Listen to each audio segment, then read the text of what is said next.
오늘 10장을 할 텐데, 우리가 부분을 보다 보면은 전체를 놓칠 수가 있죠. 그러니까 신명기 전체를 통해서 우리에게 하나님이 주시는 그 어떤 메시지, 그게 뭘까를 놓치면 안 돼요. 우리가 한 장 한 장 그 부분을 보다 보면은 신명기 전체가 주는 그런 메시지를 놓치기가 쉬운데, 결국엔 뭡니까 여러분? 지금 신명기를 통해서 이스라엘 백성에게나 우리에게나, 오늘도 이제 그 얘기가 나오는데 뭐냐면, 우리에게 바로 적용해서 얘기하자면 이런 거죠. 정말 인간이 행복할 수 있는 길이 뭐냐? 우리에게 바로 적용해서 얘기하자면, 인간이 정말 행복할 수 있는 길이 뭘까? 특별히 하나님의 백성이 이 세상을 행복하게 살아갈 수 있는 길이 뭘까? 또 이렇게도 표현해 볼 수 있습니다. 하나님의 백성이 행복과 승리를 정말 맛볼 수 있는 그 길은 무엇일까? 결국엔 뭐예요? 하나님의 말씀에 순종하는 것에 달렸다는 거죠. 네. 그러니까 세상 사람들의 처세와 하나님의 백성의 처세가 분명히 달라지는 거예요. 그러니까 하나님의 백성들의 어떤 행복과 승리는 어디로부터 오느냐? 하나님이 주신 율법, 바꿔 말하면 하나님의 말씀에 대해서 순종할 때 비로소 행복이 있고 비로소 승리가 있다는 거예요. 여러분 믿으시길 바랍니다. 그거를 확신하고 사는 사람들이 바로 이제 그리스도인이죠. 세상 사람들은요, 더 많은 권력과 그리고 더 많은 물질과 더 많은 어떤 인간관계에 힘을 가져야 행복할 수 있고, 그리고 내가 안전할 수 있고 승리할 수 있다, 이렇게 생각할 때 신명기는 우리에게 그것이 우선이 아니라, 그것이 본질이 아니라 하나님의 말씀에 순종할 때 비로소 삶의 행복이 주어지고, 그리고 삶의 이제 승리가 주어지게 된다 하는 얘기를 신명기를 통해서 모세가 그렇게 당부하는 거예요. 그러니까 가나안에 들어갔을 때, 전쟁을 할 때라든지, 그리고 전쟁에서 승리해서 가나안에서 이제 평생 자자손손 살아갈 때 너희들이 힘써야 할 것은 뭐냐? 말씀을 알고 그 말씀에 뭐 해야 된다? 순종하는 삶을 살아야 된다. 이것을 모세가 계속해서 반복적으로 이야기를 하는 게 신명기라고 볼 수 있어요. 그래서 신명기 속에서는 그런 표현들이 많이 나와요. 순종하면 이렇게 잘 되고 저렇게 잘 되고, 불순종하면 이렇게 안 되고 저렇게 안 되고, 이 표현이 굉장히 많이 나오는 거예요. 이 표현이 순종할 때 잘 되고 부유해지고 풍성해지고 승리하고 적들도 이기고, 불순종할 때 가난해지고 병들고 적한테 지고 피난살이하고 뭐 이렇게 된다는 거예요. 이게 많이 나와요. 그러니까 여러분 마음을 딱 작정해야 됩니다. 하나님의 말씀에 내가 순종하면서 내 삶의 행복과 승리를 만들어 가야 되겠다. 그러니까 신명기를 공부하면서 우리가 그거를 생각해야 돼요. 자, 오늘도 그런 관점에서, 자, 그 가운데서 지금 모세가 반복적으로 이야기하고 있는 것이 있습니다. 10장에 오기까지 반복적으로 얘기하는 게 뭐냐면, 이스라엘 백성에게 이루어진 출애굽이라든지 가나안 앞으로 이루어질 가나안 정복이라든지 이런 모든 것은 결국 이스라엘의 능력 때문에 이루어진 것이다, 아니면 하나님의 은혜 때문에 되어진 것이다. 그거 먼저 딱 정리하자는 거죠. 이스라엘에게 일어난 모든 좋은 것들의 원인은 이스라엘 자신의 능력이나 착함이나 그들의 어떤 조건 때문에가 아니라 하나님의 은혜 때문이라는 거죠. 그리고 하나님의 능력의 도우심 때문이라는 거죠. 이것을 이스라엘은 먼저 가나안에 들어가기 전부터 마음에 새겨놓고 들어가야 되는 겁니다. 이게 바로 신자와 불신자의 가장 큰 차이인 것 같아요, 제가 볼 때. 내지는 같은 신자라도 믿음이 성숙한 사람과 믿음이 성숙하지 못한 사람의 차이가 거기서 드러나는 것 같아요. 무슨 얘기냐면 세상의 불신자들은 어떤 그런 마인드로 살아갑니까? 만약에 내가 잘 됐다, 그럼 뭡니까? 다 내 능력이요, 내가 잘해서요, 내가 노력했고 내가 지혜로웠고 다 모든 공로가 다 나야. 그렇죠? 그러나 세상 사람들과 달리 그리스도인들은 어때요? 잘 됐다 할 것 같으면 항상 누구에게 감사하게 됩니까? 주님께 감사하게 되는 거예요. 그래서 정말 믿음이 성숙한 사람에게서 나타나는 신앙의 모습은 뭐냐? 감사예요, 감사. 여러분의 믿음이 성숙한지 미숙한지는 다른 거 가지고 말하면 안 돼요. 뭐 반복해서 여러분께 늘 자주 말씀드렸던 얘기입니다.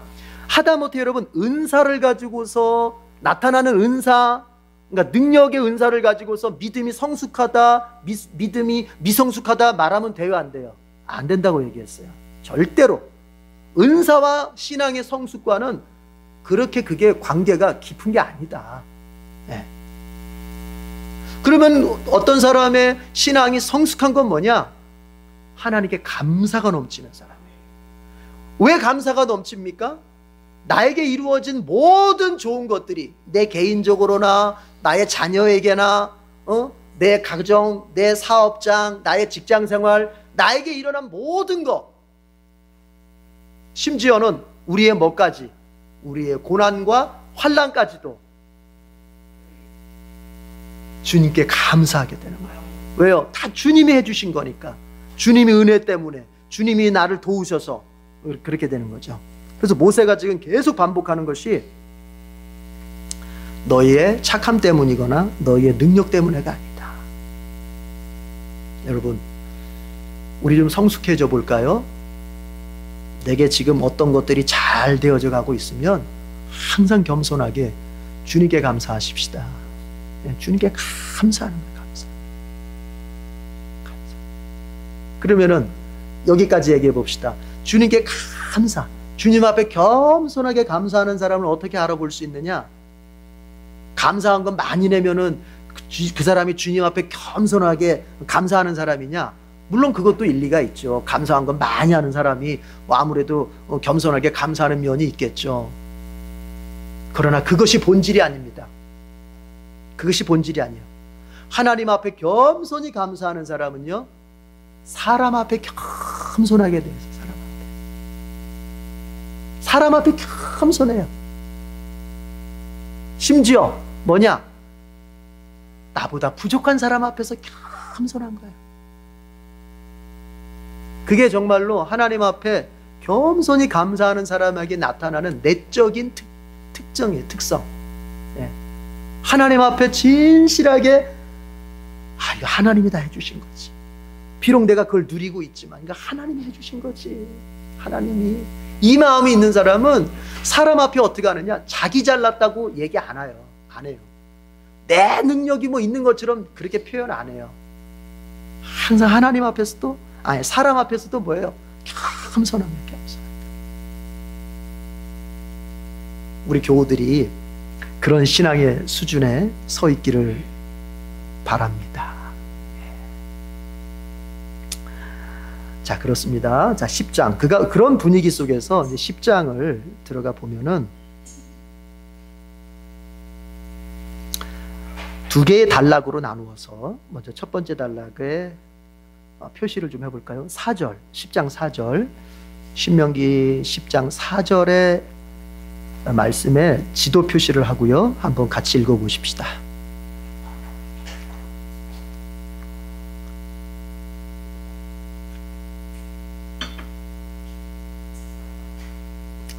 자, 같이 읽어보겠습니다. 시작. 주님께서는 총의 날에 산 위에 불 가운데서 당신들에게 선포하신 십계명을 먼저 번과 같이 돌판에 새겨서 나에게 주셨습니다.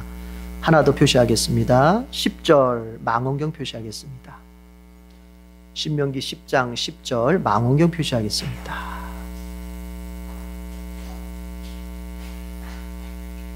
읽겠습니다. 시작. 내가 먼저 번과 같이 밤낮 40일을 산에 머물러 있었더니 주님께서 이번에도 나의 호소를 들어주셔서 주님께서 당신들을 멸망시키지 않기로 하셨습니다. 자, 어떤 내용이냐면요, 여러분 앞장으로 좀 거슬러 가서, 이게 지금 이 장면은 이 장면에 옛날 출애굽기 때 내용을 회상하는 장면이죠. 그렇죠? 그러니까 9장에서부터 어떤 일이 있었습니까? 모세가 율법을 받으러 시내산에 올라가 있는 동안 40여일 정도잖아요.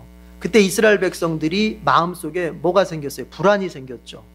눈에 보이는 지도자 모세가 없으니까 이게 사람 마음이 불안해지는 거예요. 그래서 어떻게 합니까?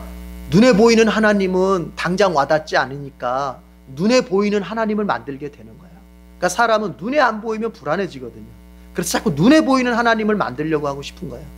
그나마 모세가 있었을 때는 지도자라도 눈에 보였으니 괜찮았는데, 그 지도자 모세조차도 이제 눈에 안 보이니까 이제 내가 눈에 보이는 뭔가를 만들어야 되는 거죠. 하나님을.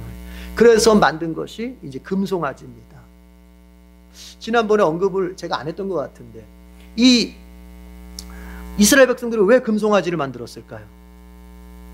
왜 눈에 보이는 하나님을 만드는데 그들은 왜 금송아지로 만들게 됐을까요? 많은 우상들이 있을 텐데. 그것은 이스라엘 백성들이 이집트에 있을 때 금송아지 우상 숭배하는 문화에 되게 가깝게 있었기 때문에 그런 거예요. 네.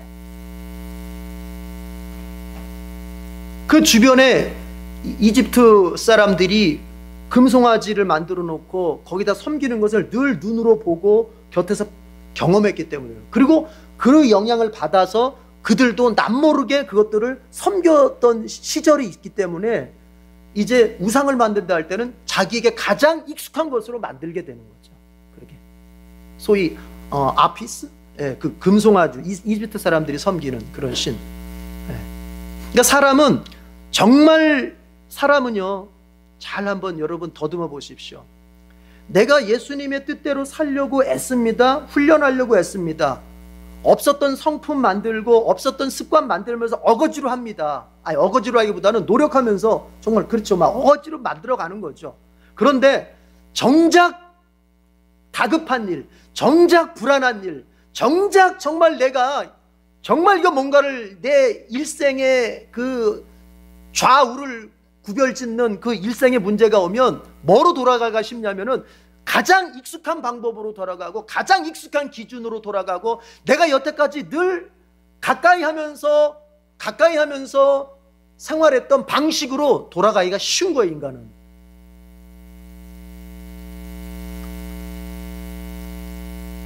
그래서 누군가의 진짜 신앙의 모습이라든지 그 인생의 어떤 가치관이라든지 그 삶의 방식을 보려면 언제 보느냐? 평상시 때는 알 수 있을까요? 모를까요? 모르는 거예요.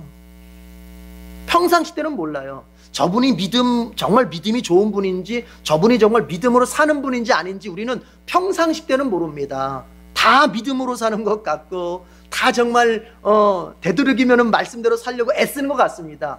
그러나 그것이 이제 진정으로 평가될 때가 있어요. 그때가 언제일까요? 고난이 올 때. 고난이 올 때. 큰 위기가 내게 올 때. 이때에 끝까지 믿음으로 내가 선택하고 하나님을 끝까지 배신하지 않고 내가 잘 되든 못 되든 난 그저 하나님과 내가 함께한다. 만약에 내가 원하는 대로 되지 않아도 나는 그냥 하나님 편에 설 것이다. 여러분, 다니엘과 세 친구가 바로 그런 믿음이었잖아요. 그렇죠? 느부갓네살이 그 신상을 만들어 놓고 이거에다가 절하지 않는 사람들은 죽인다 했을 때 그 다니엘의 세 친구 사드락 메삭 아벳느고는 절을 안 했지 않습니까? 유대인들은 하나님 외에는 경배하지 않으니까. 그랬을 때 그들이 어떻게 됩니까? 이제 느부갓네살 앞으로 끌려왔을 때 너희들 내가 이제 풀무불에다가 이제 집어넣을 텐데 지금이라도 너희들이 절하면 용서해 주겠다 했을 때 그 세 친구가 뭐라고 대답합니까? 우리가 풀무불에 들어가면, 우리가 풀무불에 던져지면 하나님이 우리 구해 주실 것입니다. 여기까지만 얘기했으면요 믿음이 50점짜리예요. 그런데 뭐라고 얘기합니까? 만약에 그렇게 아니하실지라도, 옛날 계획개정 보면 그리 아니하실지라도 이렇게 나오죠. 만약에 주님께서 우리 구해 주실 걸 내가 믿는데 혹 하나님이 다른 뜻이 있어서 우리를 구해 주시지 않는다 할지라도 우리는 왕이 세운 신상 앞에 절하지 않겠습니다. 한마디로 뭐예요? 죽어도 끝까지 하나님 배신하지 않고 믿음 지키겠다는 거예요. 우리 신앙은 그것을 본받아야 돼요. 내가 원하는 대로 되니까 하나님 날 사랑하시고, 내가 원하는 대로 되니까 하나님 내 편이고, 내가 기도한 대로 되니까 하나님 정말 나의 하나님 같아. 그러면 하나님이 가끔 한번 흔들어 봅니다. 내가 기도한 것과 반대로 줍니다. 내가 원했던 것과 다른 방향을 내게 길을 엽니다. 나는 이쪽을 원했는데 하나님이 나에게 이쪽을 주십니다. 저쪽을 주십니다. 그랬을 때 내 믿음의 정체성이 거기서 나타나는 거예요. 거기서.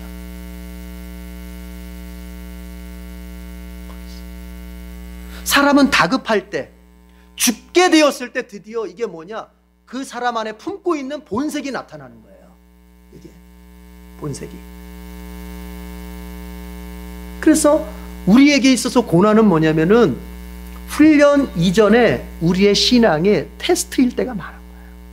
하나님이 아브라함에게 네가 뭐 나를 좀 믿는 것 같고 네가 나를 좀 사랑하는 것 같은데, 뭐 내가 좀 이렇게 저렇게 좋은 거 주니까 나를 하나님이라고 믿고 오는 것 같은데, 정말 네가 나를 믿는지 한번 보자. 네 아들 나한테 바쳐봐라. 딱 이 고난을 줄 때 아브라함이 거기서 이제 결정을 해야 되는 거예요. 근데 아브라함이, 여러분, 아브라함의 믿음이 거기서 합격한 거예요. 바로 다니엘의 세 친구하고 똑같은 거예요. 죽어도 좋습니다. 그리 아니하실지라도. 그 똑같은 거예요. 그래서 거기 통과하니까 하나님이 엄청나게 이제 채워주시는 거죠. 여러분,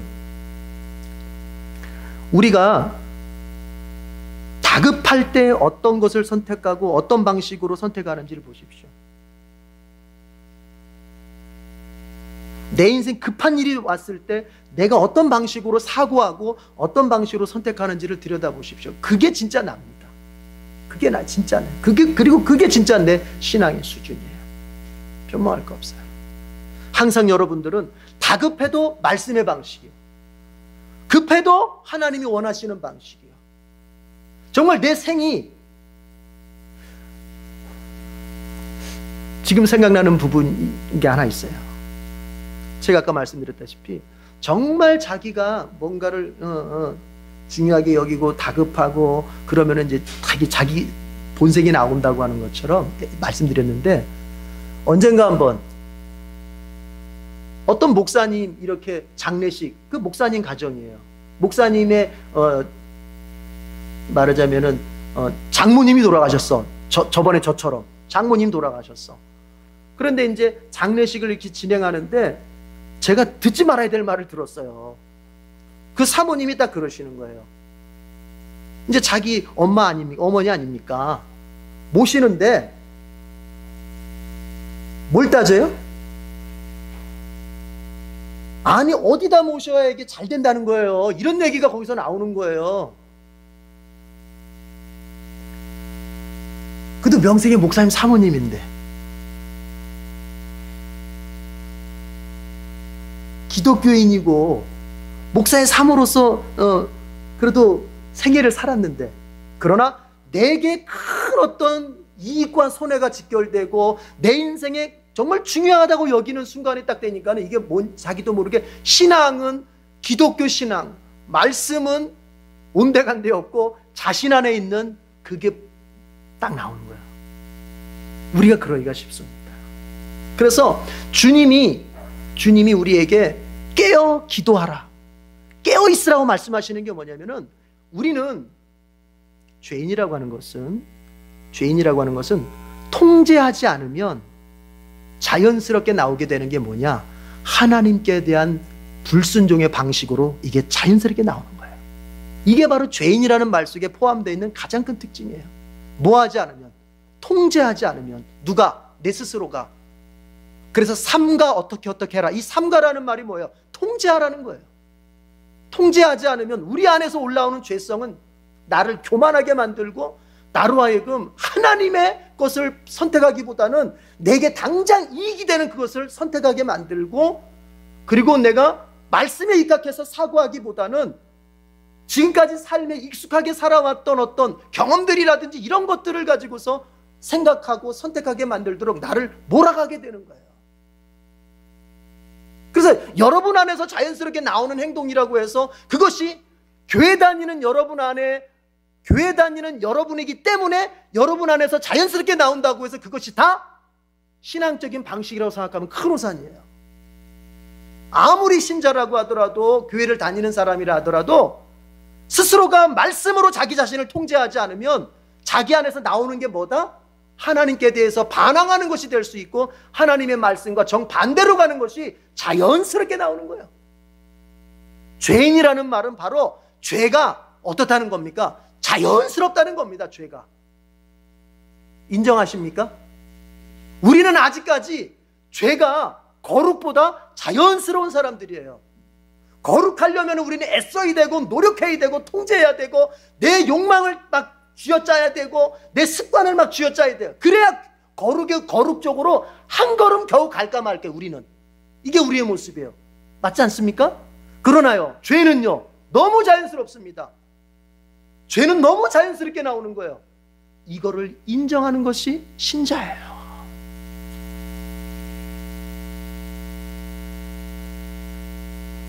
나는 우리 교인들이 바르게 눈을 떴으면 좋겠어요. 자기 자신을 너무 과신하지 마세요. 내가 기도하고 있으니까 내가 하는 행동 모두가 신앙적일 것이다? 절대 그렇지 않습니다. 내가 주님 앞에 이렇게 저렇게 봉사하니까 내 신앙, 내 행동의 모든 것이 주님의 뜻에 일치하지, 그렇지 않습니다. 여러분, 목사일수록 하나님 뜻에 더 아주 은근히 반항할 수 있는 거예요. 그래서 목사들이 정신을 차려야 되는 거예요. 내가 주의 종이니까 내 행동 하나하나가, 내 말 하나가 다 주님의 뜻과 일치하겠지. 그렇지가 않아요. 제가 살아보니까 그렇더라고요.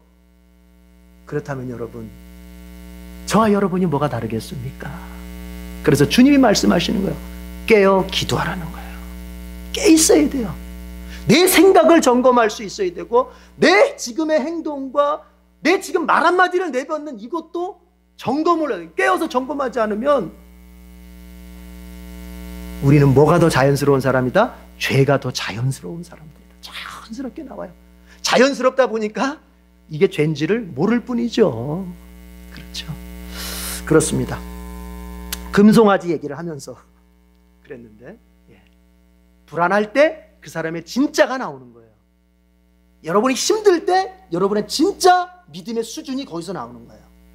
다니엘의 세 친구처럼, 아브라함처럼, 그리 아니하실지라도, 나 풀무불에서 건져주지 않아도, 주님이 내가 원하는 대로 응답 주시지 않아도, 아브라함처럼 내 아들이 죽어서 다시 살아나지 못해도 나 하나님 편에 설 것이다, 하나님 뜻대로 내가 선택할 것이다. 이것은 우리가 열심히 노력해야 겨우 그것으로 갈 수 있는 거예요.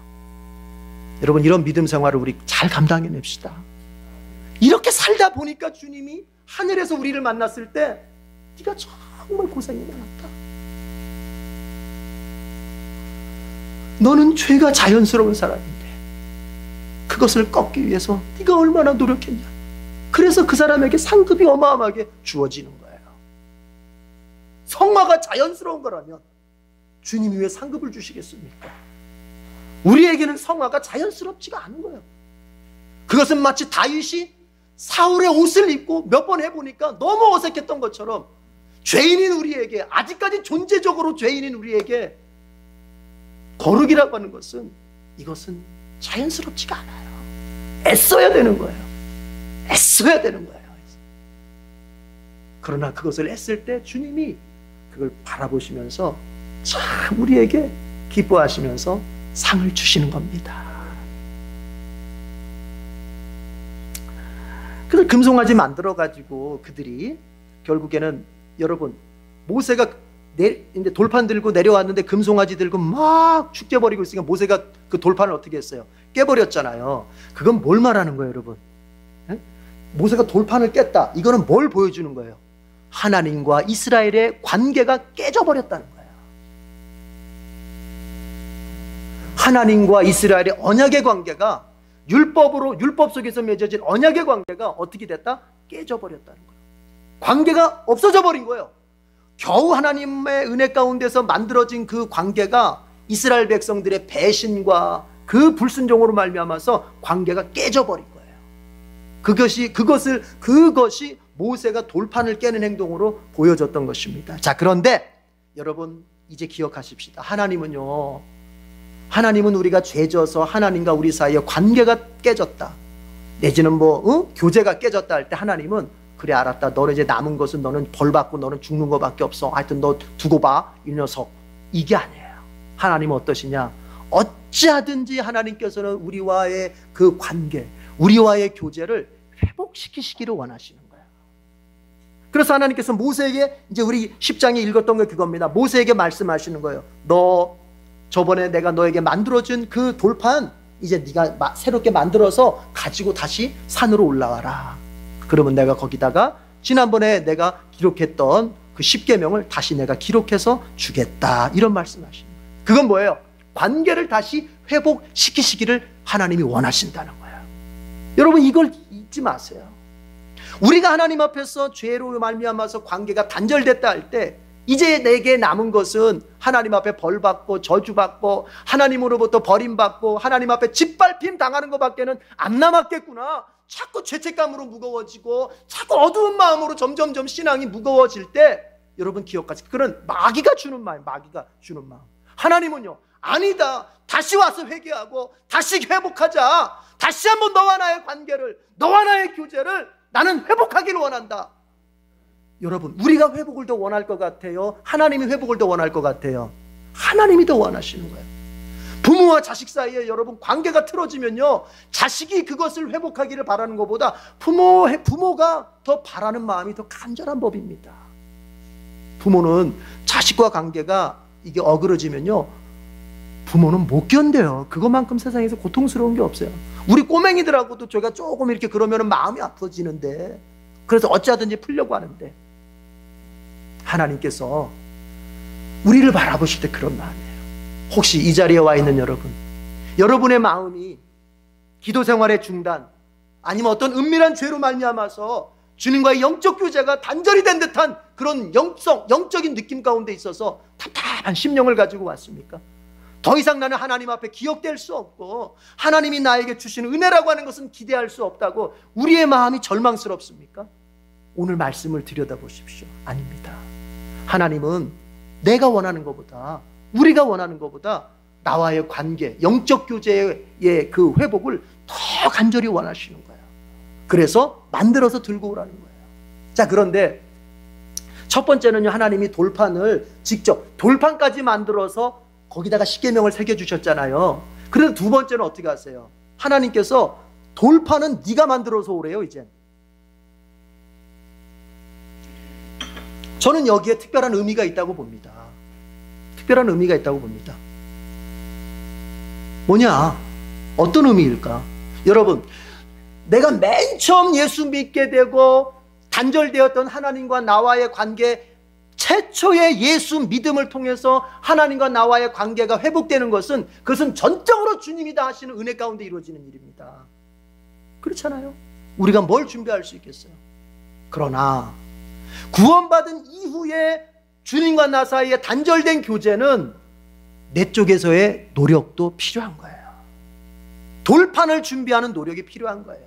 주님이 역사하실 수 있도록, 주님이 쓰실 수 있도록 내가 돌판을 준비할 수 있어야 돼요. 그게 뭘까요? 여러분, 칼빈이 이렇게 말합니다. 칼빈이,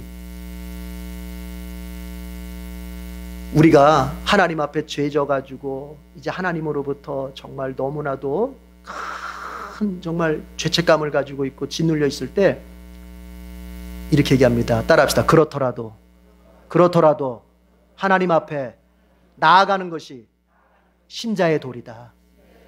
그래도 나아가. 그걸 제가 이렇게 풀어서 얘기했는데, 그 기독교 강요 3권에 보면 그런 얘기가 나와요. 그러니까 신자는 뭐냐? 하나님 앞에 뭔가 불순종을 하고 죄를 져가지고 그 마음이 굉장히 막 그 죄책감 때문에, 그 다음에 하나님으로부터 멀어진 이 상처 때문에 굉장히 아플 때, 그러면 이게 마음이 편하지가 않잖아요. 평안하지가 않습니다. 맞죠? 맞습니까? 아니, 하나님하고 멀어졌는데도 마음에 아무런 어떤 불편함이 없습니까? 그러면 그 사람 큰일 날 사람입니다. 영혼이 살아있는 사람은 하나님하고 가까우면 평안하고 멀어지면 불편해집니다. 그것이 다윗의 시편에서 너무 잘 나타나잖아요. 그렇죠? 그러니까 불편해져요. 그러면 이게 뭐냐? 더 우리가 하나님 앞에 매달릴 것 같지만 사실은 더 멀어지게 됩니다. 기도의 맥이 한번 딱 끊어져가지고 이게 한번 죄책감이 들고 짓눌리는 게 있으면은 기도의 자리로 더 간절히 나아갈 것 같지만 더 안 나가지게 되는 거예요. 기도로. 이게. 그러나 그런 상태에서도 뭐 어떻게 해야 된다? 그래도 기도의 자리로 나가야 된다. 감정에 와닿아서가 아니라, 내 기분이 막 기도로 끌려서가 아니라, 회복하고 싶다면, 영적으로 살고 싶다면, 하나님과의 교제를 다시 한번 네가 회복하고 싶다면, 이렇게 얘기합니다. 칼빈이. 다른 방법은 없다는 거예요. 괴로워도 기도해. 마음이 막 죄책감이 눌려도 기도하려고 하면 더 막 답답하잖아요. 그렇죠? 차라리 하나님하고 멀리 있으면요, 마음이 덜 답답한 거예요. 예? 우리가 죄를 짓거나 그럴 때 차라리 하나님하고 멀리 있잖아요. 그걸 여러분이 평안하다고 생각하면 안 됩니다. 뭔가 하나님 앞에서 내가 이렇게 멀리 있는데 뭔가 이렇게 이거는요, 사실은 내가 하나님을 대면했을 때, 바로 대면했을 때 답답해 오는 것을 피하기 위해서 지금 내가 회피하는 거거든요. 이게. 그런 사람이 이제 하나님 앞에 본격적으로 회개하고 기도하려 딱 나갈 때 먼저 오는 심정이 뭐냐? 절대로 여러분, 이제 막 하나님이 날 받아주신다 이런 게 아닙니다. 답답한 거예요. 여러분이 진정으로 하나님 앞에서 죄 때문에 회개하고 몸부림칠 때 여러분이 먼저 경험하게 되는 감정은, 따라합시다, 답답합니다. 답답합니다. 답답합니다. 그러다 보니까 내가 회개하고 기도하는 거를 어느 정도 하다가 확 놔버려요. 하면 할수록 더 답답해지니까. 그러나 신자는 그래도 가야 된다는 거예요. 왜요? 회복의 길이 그것밖에는 없다는 거예요. 그게 바로 돌판을 만드는 거예요. 내가 하나님 관계를 깨버렸잖아요. 내가 하나님이 관계 깼습니까? 이스라엘이 관계를 깼습니까? 이스라엘이 관계를 깼잖아요. 그럼 뭐예요? 그 관계 깬 것에 대해서 구원받은 이후에는, 하나님의 자녀된 이후에는 그 관계를 깬 것에 대한 일말의 책임은 사람 쪽에서 져야 되는 거예요. 그게 뭐예요? 답답하더라도 주님 앞에 회개하면서 나아가는 거예요. 그게 돌판을 만드는 거예요. 여러분, 모세가 돌판을 다듬으면서 만들면서 무슨 생각했겠어요? 아이고, 내가 그때 돌판 깨가지고 그랬지. 다시는 그러지 말자. 우리가 답답함으로 하나님 앞에 회개하면서 여러분 갖는 생각이 뭐예요? 하나님, 한 번만 회복시켜 주시면 제가 다시는 그죄 짓지 않겠습니까? 한 번만 이 영혼이 정말 주님 앞에 뻥 정말 뚫려서 주님과 나 사이에 막힌 담이 없는 듯한 그 감성을 내가, 그 정서를 내가, 영적 정서를 누릴 수 있다면, 주님, 정말 내가 다시는 내가 죄 짓는데 조심하겠습니다. 그러나 이 회개가 잘 안 되는 이유가 뭐예요? 우리는 회개하면 어떻게 돼요? 그냥 주님 앞에 몇 마디 하면 주님이 용서해 주셨다 그러고 말어. 끝나. 그죠? 그러잖아요. 주님 뭐 이런 죄를 졌습니다. 그리고 그러니까 그 죄에 대해서 아파하는, 그 죄 때문에 아파하는 시간도 가져본 새 없이 우리는 그냥 용서받았어 그리고 말어. 그러다 보니까 뭐예요? 그 비슷한 유혹이 오면은 아무 생각 없이 또 넘어가 버리는 거예요. 죄 때문에, 그 지었던 죄 때문에 아파하고, 그 지었던 죄 때문에 하나님과 나 사이에 그 깨어진 관계라고 하는 것이 얼마나 고통스러운 것인가에 대한 경험을 하지 않은 채 그냥 회개하면 용서해 주시지 이렇게 넘어가니까 회개하고 죄 짓고 회개하고 죄 짓고 또 용서해 주실 텐데 회개하고 이렇게 가는 거예요. 여러분, 그거는 엄밀한 의미에서 말하면 복음인 것 같지만 그런 복음이 아닙니다. 우리가 구원받기 전에는 죄를 지었어도 마음이 아프지 않습니다. 물론 우리가 도덕적으로 어떤 죄를 짓고 나면은 양심의 가책 받습니다. 그러나 절대로 하나님 때문에 마음 아프지 않습니다. 불신자 때는. 그냥 내 양심에 뭔가 아유 내가 아내 몰래 좀 못된 짓을 했다. 아이고 내가 남편 몰래 좀 못된 짓을 했다. 이 양심 때문에 가책을 받는 거지 하나님 때문에 하나님 앞에서 내가 하나님의 마음을 아프게 했구나. 이것 때문에 괴로워하진 않습니다. 불신자는. 그러나 신자가 된 이유는 뭡니까? 도덕적 윤리적인 게 문제가 아니에요. 이 죄가 하나님과 나 사이에 관계를 깨뜨려 버렸다. 내가 하나님의 마음을 너무 아프게 했다. 십자가에서 나를 위해 생명을 내어주신 그 그리스도를 내가 다시 십자가에 못 박는 이런 짓을 내가 저질렀다. 이것 때문에 고통스럽고 이것 때문에 아프고 이것 때문에 내가 평생 용서받지 못할 것 같은 그런 부담감을 경험하고, 그럼에도 불구하고 주님 그래도 자비의 하나님이십니다. 그래도 주님 긍휼의 하나님이십니다. 그리스도의 십자가를 생각해서 용서받지 못할 죄이지만 용서해 주십시오. 이렇게 할 때 주님이 그때 용서하시는 거예요. 그래서 저는 이렇게 말하고 싶습니다. 여러분,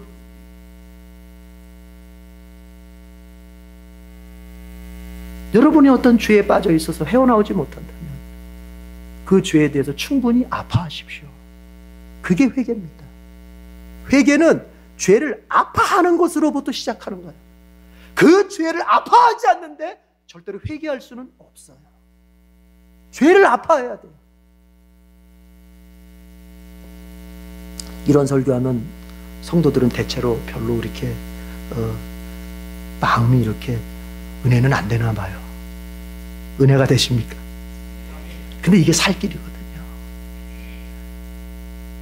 그래서 하나님이 너 돌판을 만들어 가지고 올라와라. 그리고 이제 그렇게 하니까 하나님이 이제 십계명을 새롭게 써서 주시는 것이죠.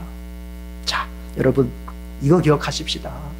제가 회개의 방법의 이야기를 좀 많이 했는데, 그거 이전에 하나님은 우리와의 관계가 깨진 관계라면 회복되기를 원하고, 깨지지 않았다 하더라도 우리의 관계가 더 깊어지기를 원하신다는 걸 잊지 마십시오. 내가 원하는 것보다. 그렇습니다.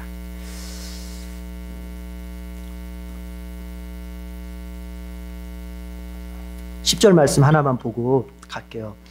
여러분 10절에 보면 이렇게 되어 있습니다. 내가 먼저 번과 같이 밤낮 40일을 산에 머물러 있었더니 주님께서 이번에도 나의 호소를 들어주셔서 주님께서 당신들을 멸망시키지 않기로 하셨습니다.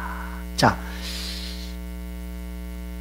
모세가 40일 동안 중보기도를 드렸다는 거죠. 이스라엘 백성 멸망당하지 않고 하나님 관계를 다시 회복시켜 달라고, 멸망시키지 말고 이스라엘 백성을 더 용서하시고 품어달라고 이렇게 중보의 기도를 드렸다는 건데, 그때 하나님이 응답을 해주셨다는 거예요. 근데 제가 지금 이 부분에서 주목하고 싶은 건 두 가지입니다. 짧게 언급하면, 우리가 하나님께 받아들여지고 하나님과 나와의 관계가 회복되는 것은 물론 내 쪽에서 애통해하는 회개가 있지만 그것 때문에가 아니에요. 뭐냐? 중보자 때문에 그런 거예요. 중보자 때문에. 우리의 중보자 예수님 때문에 우리가 회개하면 하나님이 관계를 회복시키시는 거예요. 내 회개가 공로가 아니에요. 내가 애통해한 그것이 공로가 절대 아니라고요.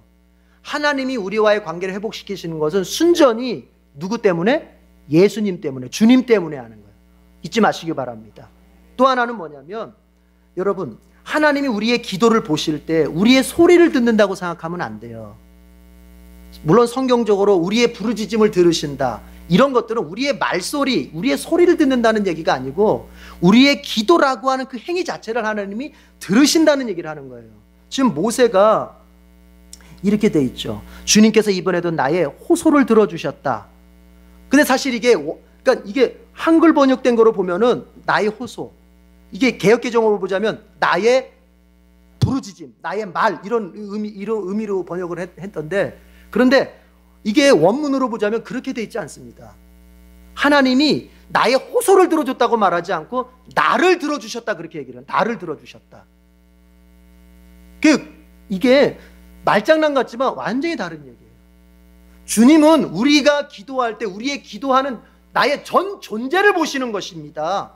나의 말에, 내가 말을 이렇게 하느냐 저렇게 하느냐야 그 말에 이렇게 속고 저렇게 속고, 내가 말을 이렇게 했다고 하나님 이렇게 들으시고 내가 말을 저렇게 했다고 저렇게 들으시는 게 아니라, 그러니까 내 말에 의해서 놀아나는 하나님이 아니라는 걸 아셔야 돼요. 그래서 기도를 말장난으로 하려고 하는 사람들이 있어요. 보면은 말 가지고 기도를 때우려고 하는 그런 기도는 하나님 앞에 하나도 상달되지도 않고, 그런 기도는 하나님 앞에 기도도 아닌 거예요. 하나님이 뭐냐? 나를 들으시는 거예요. 나를 들어. 즉 나를 기도하는 나에 대해서 관심, 나를 바라보신, 내가 하나님 앞에서 어떻게 말할 뿐만이 아니라 어떻게 살아가고 기도하는 나의 전체적인 모습이 하나님께 다 보여져서 기도 응답을 주신다는 얘기예요. 잊으면 안 됩니다. 제가 왜 이 말씀을 드립니까? 많은 사람들이, 우리 교회가 그렇다는 얘기가 아니라 많은 사람들이 기도의 스킬을 배웁니다. 이렇게 기도하면 응답된다, 저렇게 기도하면 응답된다. 기도는 기술이 아니에요. 기도는 기술이 아니에요. 기도는 인격이에요. 인격. 주님 앞에 보여지는 인격이에요. 내가 이렇게 저렇게 기술을 쓴다고 해서 주님이 들으시고 마시고가 아니에요. 그거는 이방 우상들한테는 통하는 거예요. 그래서 무당들이 푸닥거리 할 때 이런 방법 저런 방법 하는 거예요. 이런 방법 하다 안 되면은 돼지 잡고, 돼지 잡아서 안 되면 소 잡고, 이렇게 되는 거예요.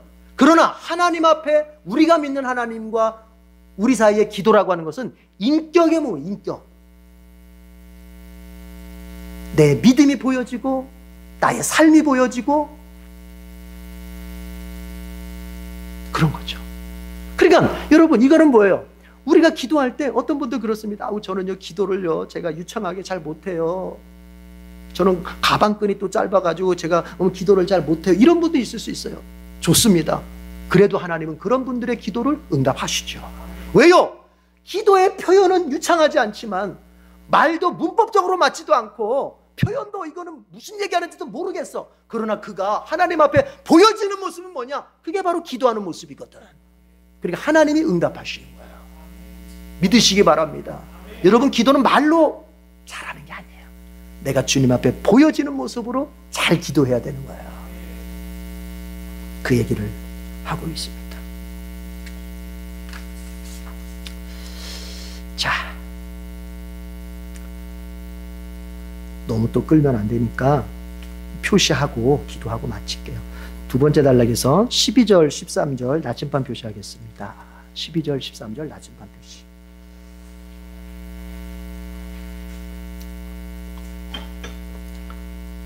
(12절) (13절) 나침반 표시하겠습니다. 같이 읽어보십시다. 시작. 이스라엘 자손 여러분, 지금 주 당신들의 하나님이 당신들에게 원하시는 것이 무엇인지 아십니까? 주 당신들의 하나님을 경외하며 그의 모든 길을 따르며 그를 사랑하며 마음을 다하고 정성을 다하여 주 당신들의 하나님을 섬기며 당신들이 행복하게 살도록 내가 오늘 당신들에게 명하는 주 당신들의 하나님의 명령과 규례를 지키는 일이 아니겠습니까? 16절 망원경 표시하십시다. 16절 망원경 표시. 자, 먼저 설명을 하고 가는 게 좋겠네요. 뭐냐면은 이제 모세가 주제를 좀 바꿔서 뭐냐면은 하나님이 백성된 이스라엘에게 요구하시는 것이 무엇일까? 이거를 생각해 보라고 질문을 던져요. 이스라엘 백성 여러분들에게 하나님이 원하시는 것이 무엇인지 아십니까? 이렇게 질문을 던져요. 여러분, 신자가 신앙생활을 잘할 수 있는 비결 중에 하나는 생각을 하는 거예요. 제가 아까 칼빈 얘기도 했지만 칼빈이 그런 말도 하더라고요.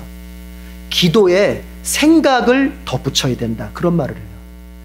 우리는 기도하면 생각 없이 막 기도 나불나불나불나불나불나불나불 막 돼요. 그러니까 생각에서는 없어. 지금 자기가 솔직히 무슨 말 하는지도 자기도 몰라. 그냥 그러니까 생각보다 뭐가 더 빨라요? 말이. 이게 통성 기도한다는 게 조심스러울 때 그런 거예요. 이게 생각보다 말이 막 빠른 거예요. 그래서 자기가 무슨 기도하는지도 몰라.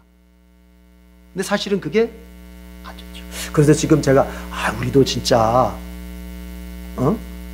금요 기도회 때나 이런 때도 우리가 축복 기도회 때도 지금 기도를 천천히 하라 그럴까? 생각하면서 천천히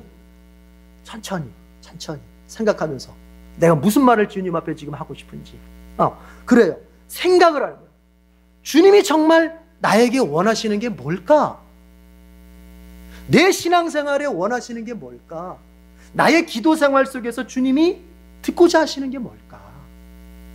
내가 지금 직분을 받았고 이 직분의 삶을 살고 있는데 이 직분을 통해서 주님이 나에게 원하시는 게 뭘까? 여러분, 이런 생각, 이런 질문을 가질 때 신앙생활을 잘하는 거죠. 신자는 질문을 갖게 돼 있어요. 가지시기 바랍니다. 그래야 성장하는 거예요, 성장. 그러면서 이제 모세가 뭐 쭉 얘기합니다. 몇 가지 동사가 있죠. 뭐 그건 지금 다 설명하지 않겠습니다. 그러면서 이제 그 다음부터 뭐냐면은 순종해야 될 이유와 그 다음에 순종해야 될, 뭘 순종해야 되는지 그 내용을 이제 한 3가지 정도를 얘기를 하게 돼요. 자, 그런데 우리 표시는 뭐냐면은 이유는 표시하지 않고 내용만 한번 표시해 보려고 그래요. 그 다음부터 하나님께 순종을 해야 될 내용이 뭘까? 16절 망원경 표시하겠습니다. 16절. 거기 이유는 뭐냐면은 첫 번째 지금 순종의 내용을 이야기하기 전에 이유를 이야기해. 이유는 뭐냐면은 여호와만이 참 하나님이시니까 그분께 순종해야 된다, 그런 얘기예요. 여호와만이 참 하나님이시니까 그분의 말씀에 순종하는 것이 마땅하다. 16절 다 같이 시작. 그러므로 당신들은 마음의 할례를 받고 다시는 고집을 부리지 마십시오. 자, 마음의 할례는 뭐 설명하려면 길 수도 있겠지만 여러분, 외적인 모습, 내가 외적으로 신앙생활하는 모습 말고, 이스라엘 백성들은 자꾸 바울한테도 그랬잖아요. 육체에 행한 할례, 그것이 중요하고 그것이 믿는 자의 표상이라고 말할 때 바울은 딱 잘라 말하죠. 그까지 할례 있어도 되고 없어도 된다는 거 아닙니까? 그래서 바울이 굉장히 공격을 받게 되는 거예요. 중요한 건 뭐냐? 마음에. 바울은 이렇게 표현하죠. 너의 영혼 속에 그리스도의 영이 없으면, 성령이 없으면, 네가 육체의 할례를 가졌다 할지라도 너의 영혼 속에 그리스도의 영, 성령이 없으면 너는 주님의 자녀가 아니라는 거예요. 영혼 속에. 여러분, 이렇게 말해 볼게요. 제가 목사입니다. 여기 안수집사님도 있고 권사님도 있습니다. 하다못해 우리 여기 에덴교회 교인이라는 그런 닉네임이 있습니다. 여러분, 그것이 우리의 진정한 신앙생활을 말해주지 않는다는 얘기예요. 않는다는 얘기예요. 몇 대째 예수 믿어. 그거 가지고 되는 문제가 아니라는 거예요. 그게 바로 몸의 할례예요. 그러나 그게 아니에요. 뭐예요? 내적으로 정말 예수님을 믿고 있습니까? 정말 예수님을 사랑하고 있습니까? 정말 예수님을 경외, 두려워하면서 살고 있습니까? 그 내적인 신앙, 그것을 이야기하는 거예요. 네. 그래서 마음의 할례를 이야기하고, 이건 참 직설적으로 얘기했어요. 고집 부리지 말래요. 그러니까 예수 믿는 사람 중에서 고집이 센 사람은 조금 이거 신앙생활에 문제가 있는 거예요. 고집이 센 사람들은. 예수님을 믿을 때는요, 고집이 없어져요. 그렇습니다. 자, 19절 망원경 표시할게요. 순종하라고 말씀하시는 두 번째 19절 다 같이 읽어봐요. 시작. 당신들이 나그네를 사랑해야 하는 것은 당신들도 한때 이집트에서 나그네로 살았기 때문입니다. 뭐냐? 여기서 이걸 순종해야 될 이유가 뭐냐? 뭘 순종하라 그러냐면은 나그네를 사랑해야 된다. 여기서 말한 나그네는 우리가 생각하는 그런 나그네 개념이 아니에요. 뭐냐? 아주 약자를 말하는 거예요. 약자. 네, 소외된 사람들, 사회적으로 소외되고 사회적으로 경제권도 없고 정치권도 없고 아무런 보호 대책이 없는 그런 사람을 말하는 거예요. 나그네가. 그러니까 뭐예요? 사회적 약자를 어떻게 해야 된다? 무시하면 안 된다. 그들을 사랑하고 그들을 보호해 줘야 된다. 왜? 그렇게 해야 될 이유가 뭐냐? 하나님이 너희를 이집트에서 그렇게 보살펴 주셨다는 거예요. 이집트 땅에서 니네가 나그네 아니었냐? 이집트 땅에서 너희들이 사회적 약자가 아니었더냐? 그때 여호와께서 너희들을 거기에서 보호하셔서 출애굽시키고 구원해 주시지 않았더냐? 그렇다면 그 사랑을 받은 너, 이제는 너의 이웃을, 약한 사람을 사랑할 수 있어야 된다. 여러분, 예수님은 이걸 이렇게 말씀하셨습니다. 사랑하고 싶은 사람을 사랑한다면 그것은 이방인도 하는 것이고 죄인도 하는 것이다. 예수님의 제자의 사랑의 수준은 뭐냐? 도대체가 사랑할 수 없는 그 사람, 심지어 원수처럼 보이는 그 사람까지 사랑하는 것이 진짜 사랑이다. 근데 사랑하는 것이 주님이 우리에게 원하시는 거예요. 자, 세 번째 20절 망원 표시합니다. 20절 20절 다 같이 시작. 주 당신들의 하나님을 경외하고 그를 섬기며 그에게만 충성을 다하고 그의 이름만 맹세하십시오. 예, 여러분 여기서는 이제 순종해야 될 이유가 뭐냐, 왜 하나님께 우리가 순종해야 되느냐, 이유를 말할 때 이렇게 말합니다. 너희가 이집트에서 정말 노예 생활할 때 그걸 구해주신 은혜가 있고, 또 너희가 70명밖에 이집트로 안 내려갔는데 그 70명 된 그 백성을 갖다가 200만 명 가깝게, 물론 그게 잡족이 포함되어 있지만 엄청난 수로 이렇게 번창케 하신 하나님의 은혜가 있으니까, 너희가 이런 은혜를 경험했으니까 자, 어떻게 뭘 순종해야 된다? 그 하나님께만 충성을 해야 된다. 여러분 이게 중요합니다. 여러분 은혜를 받으셨습니까? 여러분 은혜를 받으셨습니까? 은혜를 받으셨으면 이제 하나님께 충성을 하십시다. 정말 그렇습니다. 우리에게 원하시는 바가 그겁니다. 그래서 예수님 말씀하셨죠. 이제 바리새인에게 하는 말이, 사랑을 많이 받은 사람은 많이 베푼다는 거야. 주님 앞에 많이 섬긴다는 거야. 은혜를 많이 받은 사람은 그걸 어떻게 알 수 있느냐, 은혜를 많이 받은 사람은 그만큼 주님 앞에 많이 충성하게 돼 있어요. 이거로 가늠하는 거예요. 그러니까 이렇게 생각하십시다. 여러분, 나는 적게 은혜 받았어, 그럼 적게 충성하십시오. 그러나 내가 많이 은혜 받았어, 생명까지 살려주시는 은혜를 받았어, 그러면 여러분 우리는 생명까지 바치는 충성. 너무 거창했습니까? 그러나 그게 맞습니다. 거기까지 가는 거예요. 그 얘기를 하고 있습니다. 주님이 이제 신명기 10장 속에서 해주시는 말씀 가운데 13절을 보면, 당신들이 행복하게 살도록 내가 오늘 당신들에게 명하는 주 당신들의 하나님의 명령과 규례를 지키는 일이 아니겠습니까? 하나님께서 말씀을 왜 주셨을까요? 우리가 행복하게 살게 하시려는 거예요. 우리를 귀찮게 하거나 우리를 어렵게 하려고 하는 게 아니에요. 분명히 말하자면 모세가 당신들이 행복하게 살도록 이런 말씀을 주셨다는 거예요. 여러분 따라합시다. 하나님의 최대 관심사는 자기 백성의 행복이다. 그래서 말씀을 주시는 거예요. 우리 같이 한번 통성으로 기도하십시다. 하나님은 우리의 행복에 관심이 있으시다니까요. 여러분, 하나님은 여러분의 행복에 관심이 있으세요. 마치 하나님은 나의 행복 따위에는 관심이 없고 그저 나를 부려먹고 나를 이렇게 저렇게 사용해 먹는 것에 관심이 있다고 생각하시면 큰 오해입니다. 아닙니다. 하나님은 우리의 행복에 큰 관심을 가지고 계세요. 그리고 그 행복을 이룰 수 있는 방법을 알려주시는 거예요. 그게 뭐예요? 하나님의 말씀에 순종해서 살면 돼요. 하나님, 우리 정말 행복이 하나님의 말씀 순종에 달렸음을 알았습니다. 주님, 나의 남은 생애 동안 하나님 말씀 순종을 잘해서 정말 나의 행복을, 나의 삶 속의 행복을 더 많이 만들어갈 수 있도록 도와달라고 같이 한번 통성으로 기도하고 마칩니다. 다 같이 통성으로 기도하겠습니다. 하나님,